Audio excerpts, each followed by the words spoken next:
जय मसीह की एंड गुड मॉर्निंग।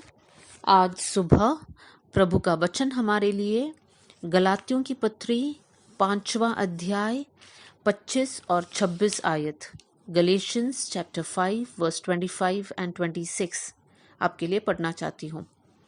यदि हम आत्मा के द्वारा जीवित है तो आत्मा के अनुसार चले भी।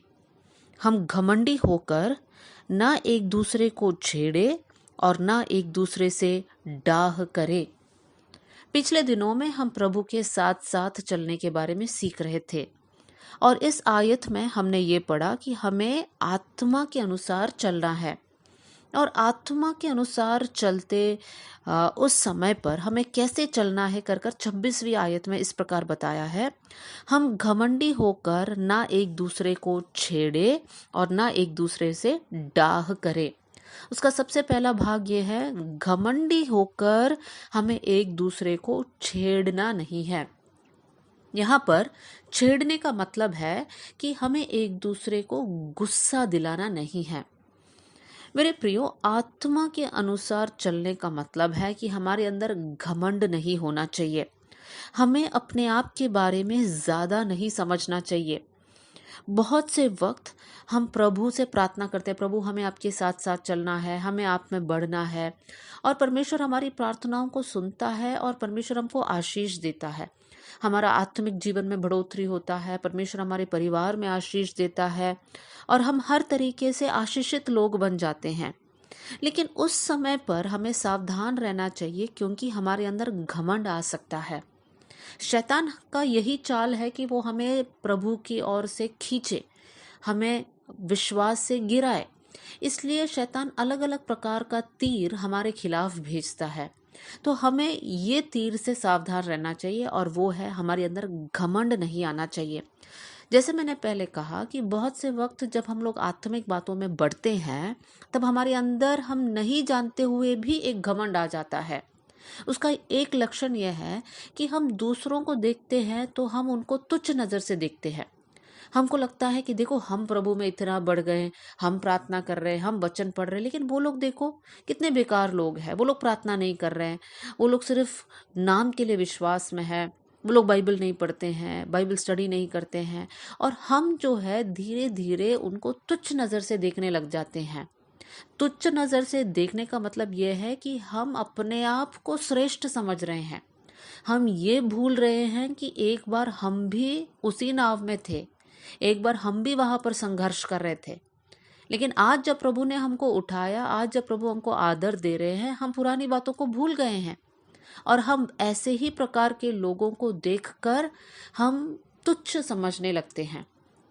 मेरे प्रियो, आज हमें ये ध्यान देना है कि हमारी बातों से हम दूसरों को ठेस नहीं पहुंचाना चाहिए।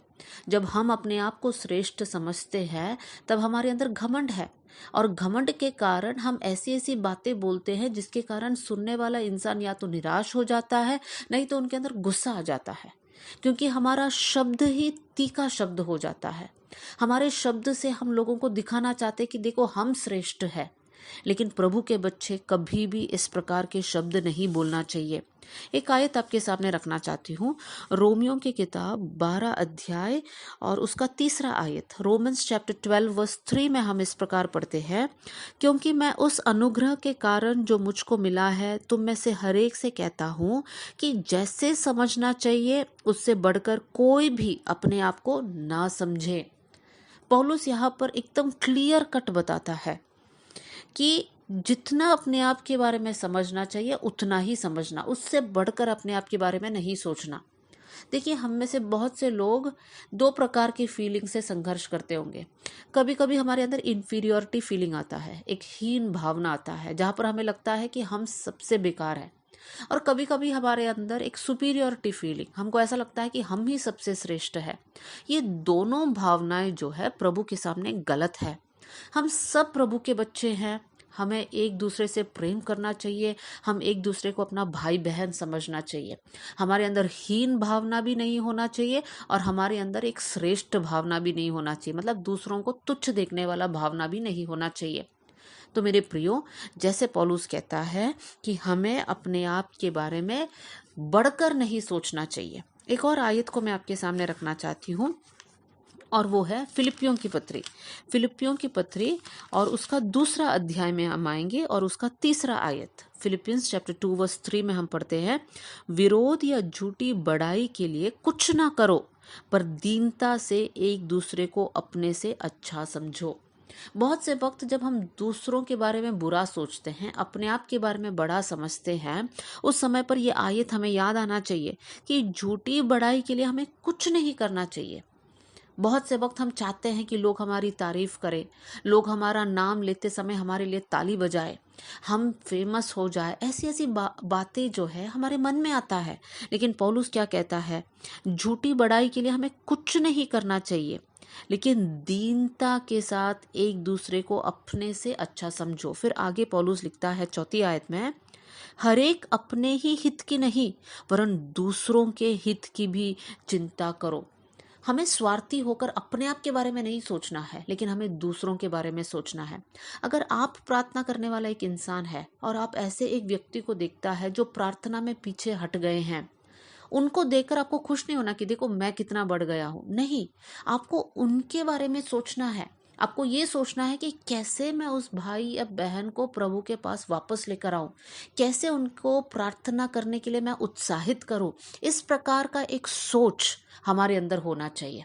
तो मेरे प्रियो, आज हम लोग यही प्रार्थना करें कि हम घमंड के कारण एक दूसरे को हम लोग छेड़ने वाले ना बने, लेकिन एक दूसरे को बढ़ावा देने वाले बन जाए, हमारे अंदर दीनता होने पाए। आइए हम लोग प्रार्थना करें।